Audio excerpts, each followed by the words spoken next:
নর্মদে হার। গঙ্গা সিন্ধু নর্মদা কাবেরী যমুনা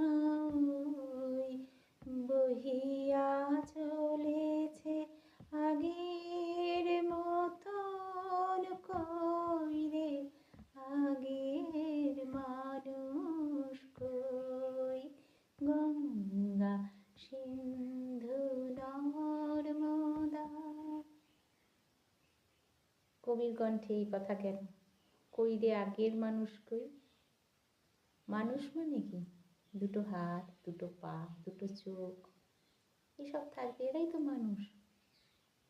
কিন্তু কবি বলছেন আগের মানুষ কই? তার মানে আগে মানুষ ছিল, আর এখন আমরা কি? জন্তু জানোয়ার বলা যাবে না, তাহলে তাদের অপমান করা হবে। আমরা একটা প্রাণী হয়েছি, যে প্রাণীর নাম মানুষ, কিন্তু মনুষ্যত্ব নেই। মনুষ্যত্ববিহীন একটা প্রাণী। মনুষ্যত্বকে ফিরিয়ে আনতে হবে, আগের মানুষ হয়ে যেতে হবে, চেষ্টা করতেই হবে।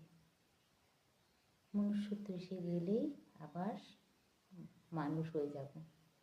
মানুষ যে নেই তা নয়, অনেক মানুষ আছে, কিন্তু বেশিরভাগই মানুষ আর মানুষ নেই, তারা মনুষ্যত্বহীন হয়ে গেছে। বিশেষ করে রাজনীতির চক্করে পড়ে, রাজনীতির ফাঁদে পা না দিয়ে আসুন সবাই মানুষ হই। ভগবান যখন এতটা দয়া করেছেন, মানুষের মতো চেহারা দিয়েছেন, তাহলে একটু চেষ্টা করলে আমরা মানুষ হয়ে যাব, আর ভগবানের তৈরি প্রাণী হয়ে থাকবো না। জয় মা, জয় ঠাকুর। হর হর নর্মদে হর, মাতু গঙ্গে হর, জটাশঙ্করে হর। ওম নমঃ পার্বতীপতয়ে। হর হর মহাদেব শম্ভু।